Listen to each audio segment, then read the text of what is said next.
E aí pessoal, beleza? Meu nome é Romano e hoje eu vou finalmente postar esse vídeo falando sobre o nosso primeiro bimestre, fazendo um resumo sobre o nosso primeiro bimestre de matemática, né? Dando início ao nosso ensino médio, tá?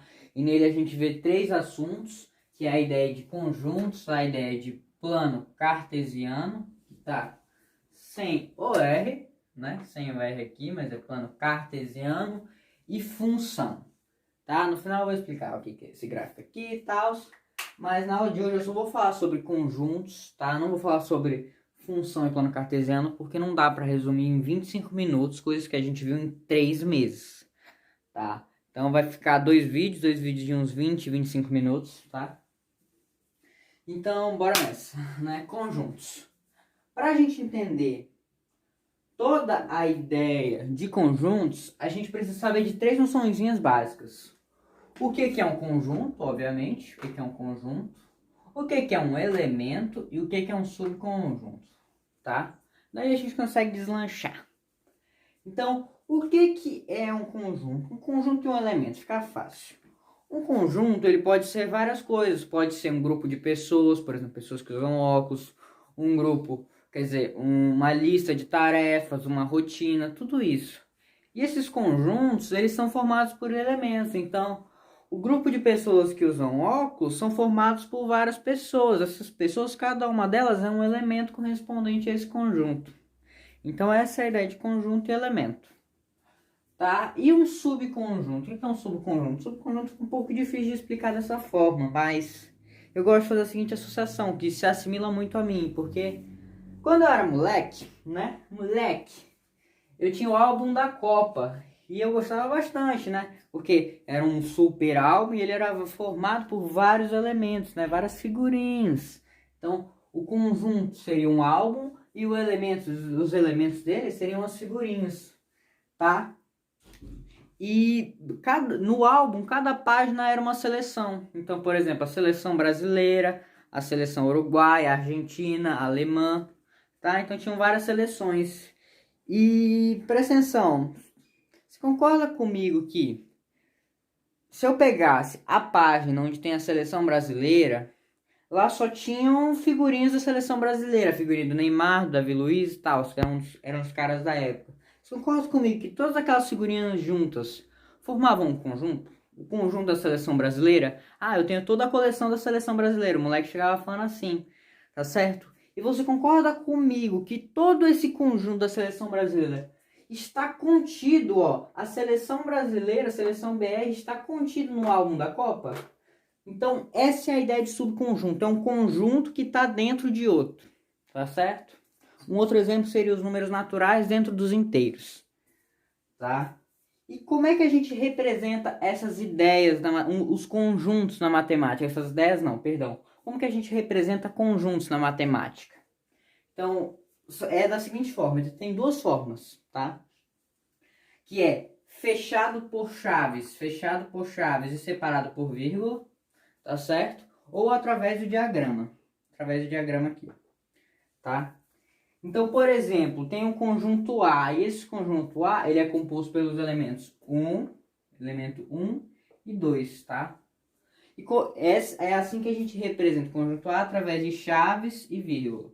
E pelo diagrama fica assim, ó, vai ter uma bolinha, tal, aqui o conjunto A, e dentro dele a gente coloca aqui o 1 e o 2, tá?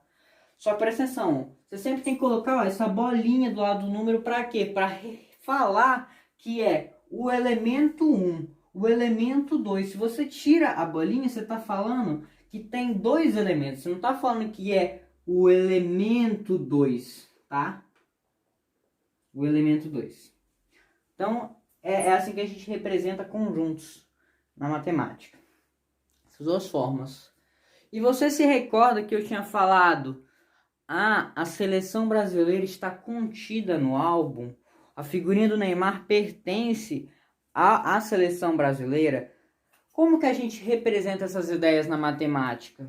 É assim, ó, através da relação de pertinência. Coloquei até grifadinho para você aprender, tá? E a gente faz essa relação de elemento e conjunto, ou de conjunto e conjunto, através dos seguintes sinais. desse é de elemento e o é com tracinho. O C, que tá meio travado aqui, mas eu conserto. O C e o C com tracinho, tá certo? Então, são a partir desses caras. Então, vamos fazer um exemplo? O elemento 1, a gente viu aqui, o 1, minha caneta quer travar de novo. O 1, ele pertence ao conjunto A. Você concorda comigo que essa relação está correta? Que o elemento 1, ele pertence ao conjunto A. Então é assim que a gente escreve. E como é que eu poderia falar que, por exemplo, algum elemento não pertence? Como o 3. Você concorda comigo que o 3, ó, ele não pertence ao conjunto A? Então é assim que a gente faz essa relação de elemento e conjunto, através desses sinais aqui. Quando ele pertence, normal. Quando ele não pertence, tracinho. Tá? Então, e esse C aqui embaixo? É a relação de conjunto e conjunto. Tá? Que nem eu falei com a seleção brasileira, onde a seleção brasileira, a seleção BR, ela está contida no álbum da Copa. No álbum. Tá certo? Então é assim que a gente estabelece a relação de conjunto e conjunto. Ou a gente fala que o primeiro é subconjunto do segundo, tá certo? Como é que eu poderia falar que não está contido, que não é subconjunto? Caraca, meu nariz está coçando. Assim, ó. Por exemplo, a seleção sueca, se eu não me engano, acho que a seleção sueca, vou colocar SU porque eu não sei a sigla, ela não está contida no álbum, porque ela não conseguiu se classificar para a Copa. Tá certo? Então, é assim que a gente estabelece a relação de elemento conjunto ou conjunto-conjunto. Através do E ou do C, tá? Então, depois que a gente viu essas coisinhas básicas, né? O que a gente viu depois? A gente viu duas coisinhas, que foi o quê? As operações conjuntas e depois mais pra frente o intervalo. Que aí a gente vai finalizar o nosso primeiro, a ideia de conjuntos, que foi o nosso assunto do TDM, você lembra? É isso mesmo. Então, operações com os conjuntos. O que são operações com os conjuntos? Quando você estuda matemática desde o começo, o que acontece? A gente aprende os números, 1, 2, 3, 4, tal. Depois a gente aprende o quê? A somar, a subtrair, a dividir e a multiplicar, tá? Então é a mesma coisa. A gente aprendeu sobre os conjuntos, como é que a gente representa eles. Agora a gente vai aprender a fazer as operações, vai aprender a matemática. Isso aqui foi só teoria, agora que a matemática entra, tá? Então, operações com os conjuntos. Existem 4 tipos de operações. A intersecção, que é esse fiozinho de cabeça para baixo, a união, a diferença e o complementar de, tá? Então, nada melhor do que fazer um exemplo. Então, eu coloquei 2 conjuntos aqui, um conjunto A e um conjunto B, que você já reparou que tá meio estranho, já vou explicar. E aqui eu coloquei as operações entre eles, tá? Então, vamos fazer para ficar top. Então, primeiro aqui, a intersecção B, usinho de cabeça para baixo. O que quer dizer a intersecção B? Não sei se você reparou, mas o gráfico tá meio esquisito, né? O diagrama tá meio esquisito desses dois conjuntos. Você percebeu que tem um espaçozinho aqui no meio, que tem um pedacinho do A e um pedacinho de B? Que esse espaço aqui, ó, esse espaço aqui, eu tô tentando pintar de preto e não vai. Ele está sendo compartilhado, está sendo usado tanto pelo conjunto A quanto pelo conjunto B. Você concorda comigo? E a intersecção, ela é exatamente isso, é pegar a parte, os elementos que compõem o conjunto A e o conjunto B ao mesmo tempo, tá certo? Essa que é a ideia. Então, se fosse para chutar um lugar desse diagrama onde eu ia colocar os elementos que estão tanto no A quanto no B, seria essa parte aqui no meio, que eu não consigo rachurar porque o pincel tá uma bosta. Entendeu? Esse que seria a intersecção, o lugar da intersecção. E presta atenção, vamos fazer um exemplozinho, colocar números aqui dentro para ficar mais claro na nossa cabeça? Então vamos falar que o conjunto A, ele é composto pelos elementos 1 e 2, e o conjunto B, ele é composto pelos elementos 2 e 3. Presta atenção. Quem que ia ficar nessa parte aqui do meio? Os elementos que estão presentes tanto no A quanto no B, né? Que é essa parte aqui do meio, que é a nossa intersecção. Então, o 2, ele não está tanto no A quanto no B, então ele ia se encontrar aqui no meio. Então, A intersecção B, vamos logo falar essa bosta, é igual a 2. A intersecção B é igual a 2, todos os elementos que estão presentes tanto em A quanto em B. Beleza. Vamos colocar as outras partes aqui. Onde é que ia ficar um? Um ia ficar aqui e o 3 ia ficar aqui, tá certo? Só dando uma esclarecida aqui para já ter a ideia do que a gente vai trabalhar com. Então, vamos para a nossa próxima operação, que é a operação da união, A união B. O que é a ideia de união? União, unir, né? União, unir é a mesma coisa que juntar, junção. Então, ele quer que você faça a junção, a união do A e do B. Tá? E como é que eu uno duas partes? É pegando tudo que tem dentro das duas. Tá? Então, ó, em vez de só pegar essa parte aqui do meio, que é a intersecção, você vai pegar tudo que está presente tanto em A quanto em B. Quando eu falo tudo, são todos os elementos. Então, ó, você vai pegar ó, toda essa parte aqui, ó, que eu vou colocar em preto em volta. Ó. Então, tudo isso aqui ó, é o nosso A união B. Tá certo? É tudo que está dentro dessa outra bolinha que eu fiz, né? Bolinha não, que tá tudo torto, mas... Então, A união B, ó, ia ficar 1, 2 e 3. Tá certo? Diferença, que é esse sinal de menos. Ó, presta atenção, diferença é um pouquinho mais complicado, tá? A diferença a gente também pode ler da seguinte forma. Somente em A em relação ao B. Somente do primeiro termo em relação ao segundo. Então, o que tem somente em A em relação ao B? O que o A tem que o B não tem? O que especifica o A? Ou o que o A mostra para o B para fazer inveja? Né? O que é? Essa parte daqui, né? Você concorda que essa parte aqui, ó, que eu estou tentando rachurar, ela só tem A dentro dela? Essa parte aqui, ó, não tem nenhum outro conjunto dentro. Por quê? Porque aqui também tem o A e também tem o B. Então, a única parte, o que tem somente em A? Seria esse pedaço aqui, tá certo? Somente em A.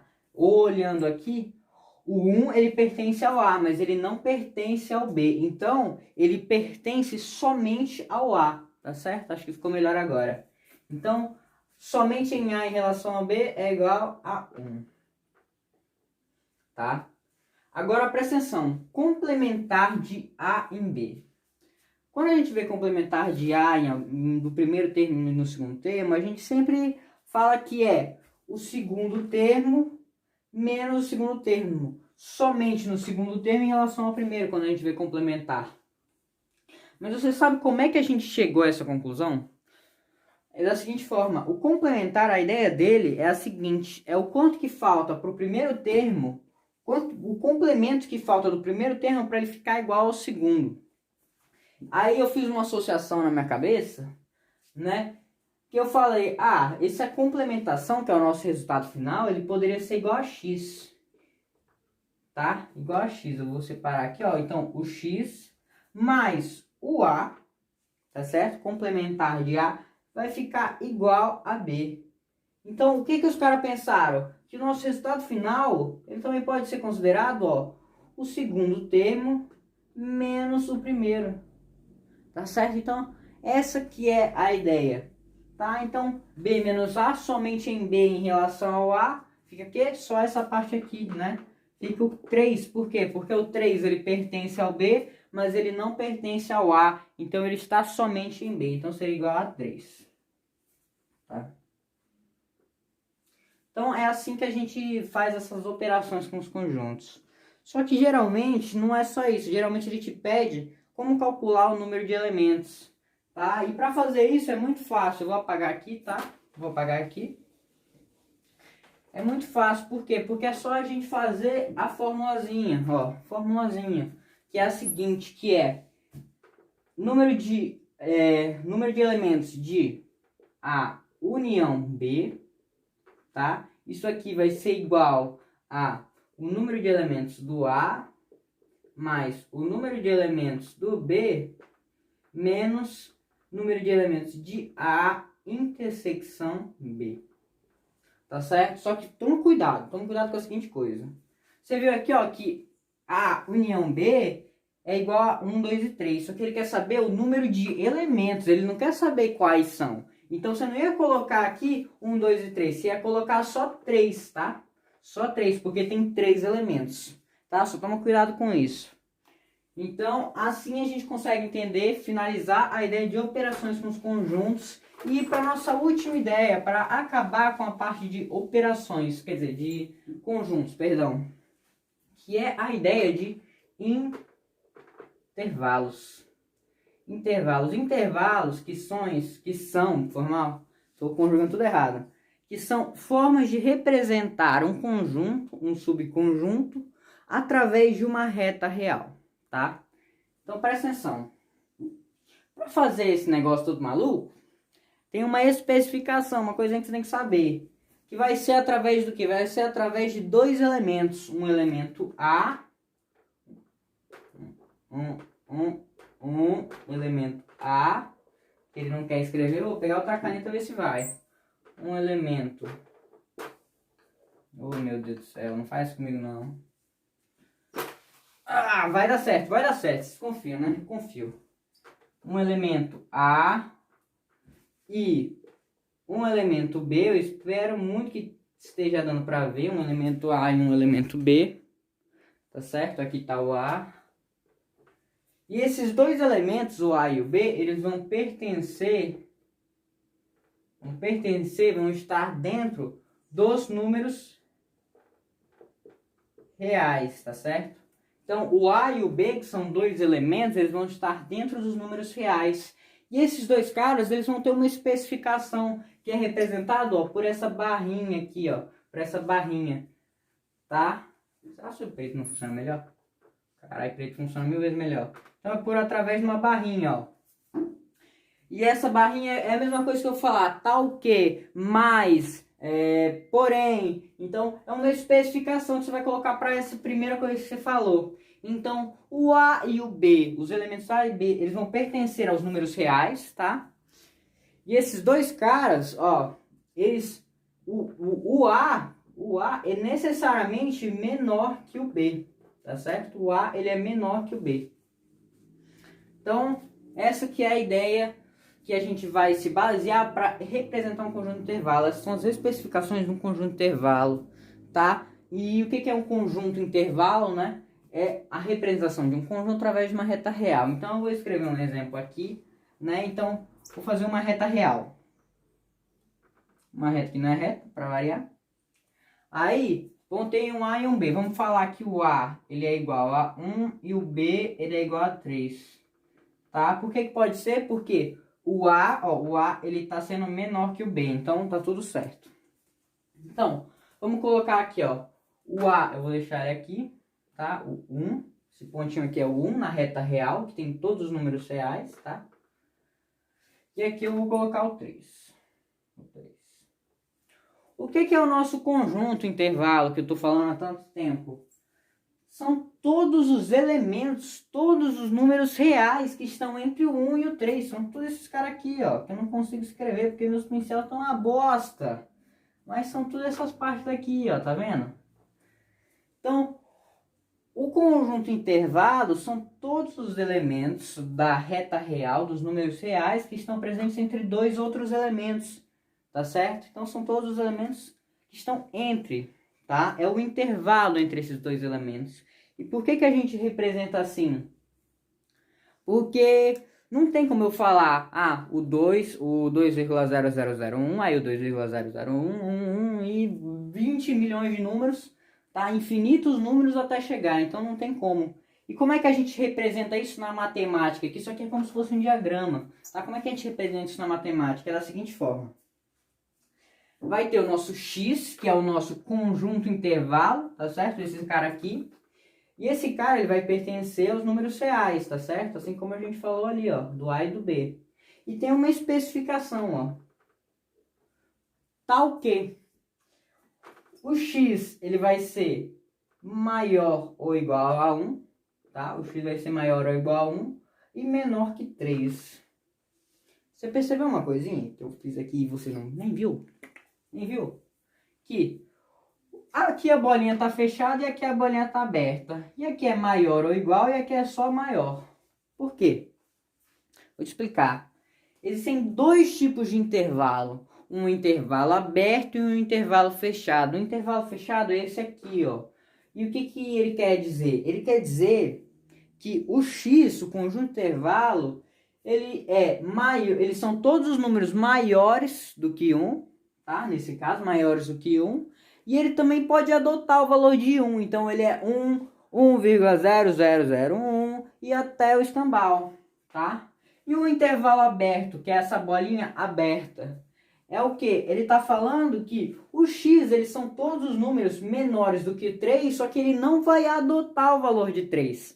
É um intervalo aberto, tá? E tem uma outra forma de representar, que é assim. Quando o intervalo é fechado, a gente coloca um pochete virado para o número. Então aqui, ó, intervalo fechado em 1 e intervalo aberto em 3. Quando o pochete, ó, ele fica para o outro lado, ele não fica fechando. Então é isso por intervalos, tá? E agora eu só vou explicar esse gráficozão aqui que você já deve ter entendido. A gente viu só sobre conjuntos, só sobre essa parte aqui. E não sei se você percebeu, mas conjuntos, ele vai abranger tudo isso aqui. Ele vai abranger função e plano cartesiano. Então na próxima aula eu vou falar sobre plano cartesiano e função. E não sei se você percebeu, por que eu coloquei aqui função aqui no meio? Porque a função é a intersecção entre conjuntos e plano cartesiano. Tá certo? Então, espero que tenha dado para ajudar. Fico muito feliz de estar fazendo isso, porque eu adoro ficar aqui no quadro e falar. O celular da minha irmã tá tendo uns problemas, mas eu espero que tenha dado tudo certo. E valeu, é isso. Tô vendo com um amigo meu aqui que acho que vai dar pra dar uma melhorada nesse canal, moleque. Vai esperando.